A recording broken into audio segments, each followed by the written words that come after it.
The envy that I felt when I saw other mothers take their children home is one of the most powerful emotions that I've ever felt in my entire life. Hey guys, welcome back to the House of Hughes and welcome to a sit down video today. That is crazy. I have not done a sit down video in so long. You guys know that I used to like sit in these chairs for my sit down videos, and I'm not saying that's never gonna happen again, but I've kind of felt like our little chit chats when I'm just kind of like sitting on the floor, vibing with you guys. It's not like so set up, I guess. I really like how it's just a little bit more personal, and I feel like I can just like talk to you guys like you're my friends and not talk to you like you're an audience, if that makes sense. So I just wanted to sit down and chat with you guys today and tell you a little Nicu story time. So you guys know that I've done a couple other story times about the Nicu specifically, and this is one that I've kind of been holding out on and wanting to talk about, because if you are a Nicu mom, or if you have any loved ones that are Nicu moms or parents just in general, I really think that you'll be able to relate to this video, and I'm really hoping that I can help you feel a little bit less alone in your emotions today. So I'm excited for you guys to hear this, and I want to say thank you so much for returning to my channel if you are a returning viewer or subscriber. And if you're new here, hi, my name is Rachel, and usually I've got my two little kids running around with me, but today we're just going to be chatting. So before we jump into the video, I do want to thank today's sponsor, BetterHelp. I've talked to you guys about BetterHelp before. It's a company that I 100% stand behind and absolutely love. BetterHelp is an online platform that has trained and licensed therapists that are there to help you and educate you if you are feeling low, if you are struggling with your mental health. You guys know that I'm a huge believer in therapy. I love therapy. I definitely think that it is worth the investment. So I love the fact that BetterHelp gives you the option to do it online at your own convenience. There is a huge range of expertise when it comes to BetterHelp because they have over 20,000 licensed therapists on their platform. So you can find the therapist that you feel you personally connect with the best and discuss everything you need with them privately and at your own convenience. It is so simple to get signed up with them. All you have to do is fill out an online assessment, and that's going to give them a good idea of who you should perfectly be matched with in order to help you with your specific needs and whatever you are specifically struggling with. And this whole process only takes 48 hours. Of course, just like a typical therapist, everything you discuss with your licensed trained professional is completely confidential. You can exchange an unlimited amount of messages with them at any time, and you can schedule phone and video chats for your sessions. I know sometimes it can be so difficult to find a therapist that you just like totally hit it off with. I've been super fortunate in my experience with therapists, but with BetterHelp, if you don't feel like you're vibing with your therapist, you can switch and request a new one at any time for no additional charge. You guys know that I am always going to advocate for you to take charge of your mental health. So I think BetterHelp is the perfect solution for you. They've had over 2 million people take charge of their mental health, just like I encourage you guys to do, with the help of their online professional therapists. You can get 10% off of your first month by going to www.betterhelp, that's BetterHelp.com/Hughes, and get connected with a licensed therapist today. I will go ahead and put that link also in my description box below. Thank you so much again to BetterHelp for sponsoring today's video. Oh my goodness, you guys, I'm like a little bit nervous to get into this video because this topic, you guys know, just is so emotional for me, and every time I find myself talking about my experiences in the NICU with Beckham, my soul just is taken right back to those moments, and it feels like the emotion is just like right here at the surface of my body, and I get so overwhelmed so easily when I think about that time frame in my life because I've never felt so vulnerable. Anyone who is a parent understands that the love that you have for your child is just unmatched. It is the most godly love you can ever experience on earth, and I full-heartedly believe that. So that feeling of just love and emotion and tenderness and vulnerability is really what ties into today's story. So as you guys can tell by the title, I am going to be talking to you about the jealousy that I felt towards other mothers in the NICU. I think this feeling came quite surprising to me because oftentimes when you go through an experience that is extremely traumatic or difficult, there's a lot of help groups that are offered online or in person. There's different ways that you can connect with other people who are going through the exact same thing that you are. And I found that it was really difficult for me to feel supported because I was in the mindset that nobody else felt what I was feeling.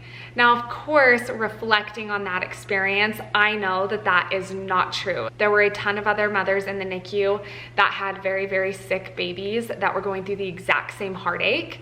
But I think that all of us can relate to when you're having a really difficult experience, you just feel alone, even though you know you're not the only person who's been through it. Now, I didn't have any experience with children at that point in my life. Beckham was my first baby. That is so important to remember when I'm trying to give myself grace for these emotions, or I'm looking back at that time frame in my life and how I felt in the experiences that I was having. A lot of that was really just more amplified and more difficult because Beckham was my very first baby. So I was hit with how much I loved him, and that was so shocking to me with how much heartache that I felt. Of course, having Blakely in the NICU would have been just as difficult, no doubt. So I don't want to give any disrespect to mothers who had their second, third, or fourth, or fifth baby in the NICU. But my emotions came as such a surprise to me, good and bad, because it was my first experience as a mother. So as you guys know, in the NICU, I've talked to you guys a little bit about how the NICU was set up. So there were 3 different rooms, and the rooms represented kind of how sick the kids were or how intense their care needed to be. So room 1 was the room where the children that were the most sick went. So when Beckham was born, I've talked to you guys about that little window from the operating room into the NICU. That went into the NICU into room 1. So in room 1, all of the children are pretty much on life support. If you're a NICU nurse and I'm saying any of this wrong, like, I don't know for sure, but most of the kids in room 2 and 3 are also on oxygen. So I think 1 is like full-blown life support, like you're on a ventilator. You are basically fighting for your life in room 1. It is very intense. I know for a fact that room 1 nurses were qualified in different areas in different ways than other NICU nurses were. And so I had 4 primary nurses, and I believe every single nurse that I had as a primary was also qualified to work in room 1. And I'm not gonna lie, that definitely factored into me choosing those nurses because my son was so sick at the beginning. I chose all of my nurses when Beckham was still in room 1 and getting the most care, the most aid. Room 1 is also the room when they told us that Beckham was not going to make it. Room 1 is a very emotional place for me. When I go visit the hospital, if I were to even look at those doors again, I don't think that I would be able to handle it emotionally. So when you're in room 1, you really don't meet any other parents because you're in a room and all of the children are in incubators, all of the babies. And there's like little curtains that can go around each incubator to make it private, but it wasn't separate rooms. So there were maybe 10 babies, 10 to 15 babies. I could be totally wrong, but it wasn't like a ton. But there were parents that came to visit their kids, of course, in room 1, but it was very somber, like very, very quiet, not much talking, a lot of crying, a lot of tears. It was one of the heaviest places, I think the heaviest place I've ever actually been in. It was very, very emotional, spiritual, and there was really not a time where you would ever talk to another parent in that room specifically. So I never had experiences with any other parents in that room, so I didn't really have any of those surfacing feelings of jealousy. And also when you're in room 1 at that time, you are praying you will be in the NICU for a long time. You are praying that you will have a child to drive to in the hospital. So once Beckham got moved out of room 1, he got moved into room 2. Now, children, very, very unfortunately and sadly, do still lose their life in the NICU in room 2. However, it is not as intense as room 1. So in room 2, there are actually separate individual rooms where you typically have like a little roommate. So there's 2 babies per room. So a nurse has 2 babies on her shift at once, if that makes sense. When Beckham was in room 2, that was like the bulk of his NICU stay. It felt like he was in room 2 for like ever, because he was in room 2 for months. And so room 2 is where I saw a lot of children get moved. And it's interesting because I really felt like I was never in contact with other parents, like hardly at all. But I do specifically remember there was one of Beckham's roommates and his name was also Beckham. And so we were like, oh my goodness, Beckham and Beckham, how cute. And we did actually run into the parents. And this was Beckham's like second or third week in the NICU. And we ran into them and we met them, and that baby was actually born at almost full term, but he needed some sort of help. I'm assuming it was like oxygen or something like that. So they were just making sure that he was okay before he went home, but they were expecting there to be there for a decent amount of time, but of course not months. They were hoping days or weeks. And we ran into those same parents just a few days later, and we were going through Beckham getting brain surgery, MRIs constantly being transported from the U to primary children's, and we were also really still terrified and didn't know, how far into this journey we were going to make it. And when we ran into them, they told us that their little Beckham was going home, that they were gonna take their baby home. And I was so happy for them. There is nothing inside of me that ever felt like every baby that made it out of the NICU made it less possible for my child to make it out of the NICU. I never compared the two in that sense. But the envy that I felt when I saw other mothers take their children home is one of the most powerful emotions that I've ever felt in my entire life. The devastation that I felt and the longing that I felt of just wanting to be in their same position. I never wanted to take it from them. I just simply also wanted to be where they were at, and it destroyed me because that was the first of many experiences that I would have with children leaving the NICU right in front of me, because Beckham was one of the longest children in the NICU during his rotation or time at the NICU, if that makes sense. I do also want to share a very emotional and significant part of my experience in the NICU when it comes to other parents, other babies, other mothers. And of course, all of this information is going to be kept totally confidential on names, who the person was. I actually don't even know their name. I don't even know the person, but I do know the situation and scenario. And I do want to share it because it was a significant turning point for me in my attitude and in my endurance when it came to my experience at the NICU. Beckham had a sweet little roommate, and one day I walked into the NICU and we were still in room 2, and I looked at my nurse and I said, "Oh, Beckham's little roommate, he must have graduated to room 3. That's amazing." Immediately I could tell that the nurse's response was very emotional. Her demeanor changed. She just really sweetly said, "Unfortunately, I can't confirm anything because of course HIPAA and whatnot." And I just was really naive, and I just thought, of course the baby graduated to room 3. Like, that's really exciting. And deep down I was like, oh, I can't wait until my baby goes into room 3 because that's one day closer to being home. And I would literally dream about walking into the NICU and going to room 3 instead of room 2. And I just remember thinking like, oh man, that's so lucky.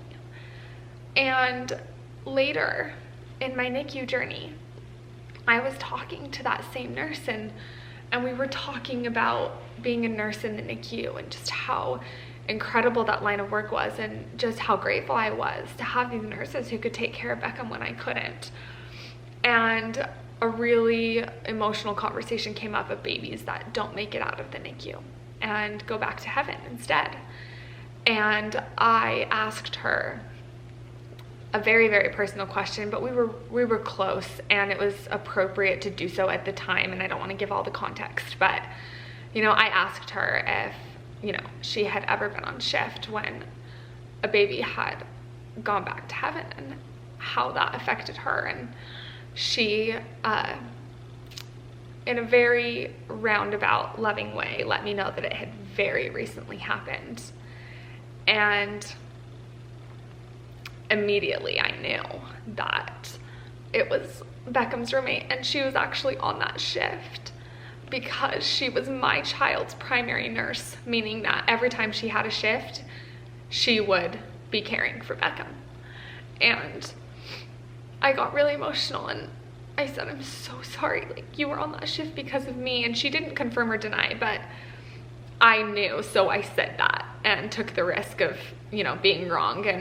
And she just looked at me and she said, Rachel, it's not your fault. That's not your place to worry. Like, you need to worry about your own baby. You know, this is your own experience. And so in her saying that, you know, she kind of confirmed to me that what I was saying was accurate with which baby I thought it was. And of course, I didn't know the name of this baby. I had never seen the parents. They were always separated. I wasn't trying at all to get any personal information. I just truly felt so badly for the parents.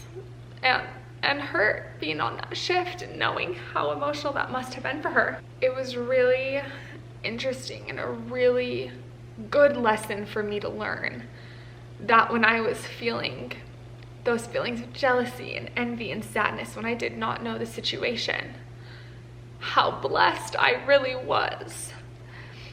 And the mourning that family must have been going through and what they would have given to have their baby in room 2 when I would have done anything to get my baby into room 3. And that really just put things into perspective for me. And I had another experience with actually a dear friend of mine. I've mentioned her on my channel before, and she is comfortable with me sharing her name and her story publicly.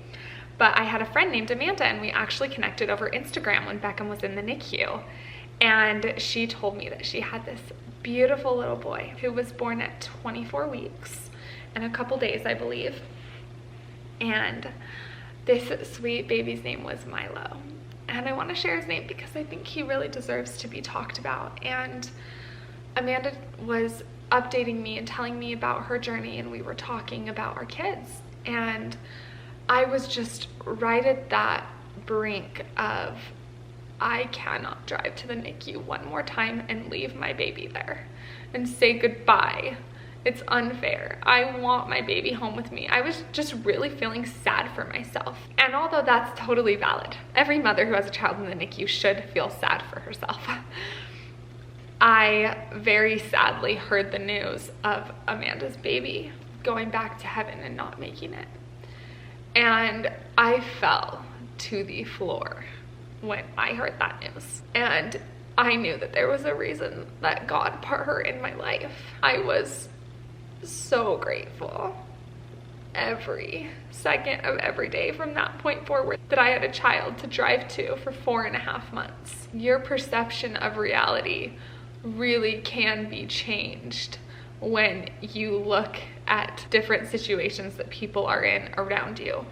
Someone will always have it better than you, and you will always have it better than somebody else. And that was so difficult for me to remember in the NICU, and that's why I wanted to share a couple different stories of different perspectives, when I felt really jealous and really sad, and then when I felt really blessed and really grateful. I also had another experience that was very difficult in terms of jealousy in the NICU. I had this sweet mom in room 3. Beckham was graduated to room 3, which I was so excited about. And this was in the month or 2 leading up to him coming home. So we were getting closer. And that means I had been in the NICU for longer. And it was really getting hard. It was just hard. It got harder every day. Every day that passed, I was so grateful that he was getting healthier, and I was so sad he wasn't home with me. Your love just grows as a mother, and it was just difficult. And when you get to room 3, babies are going home like left and right. Like, that's when babies graduate from the NICU, is when they're in room 3. And I was in room 3 for a long time, and it was really hard.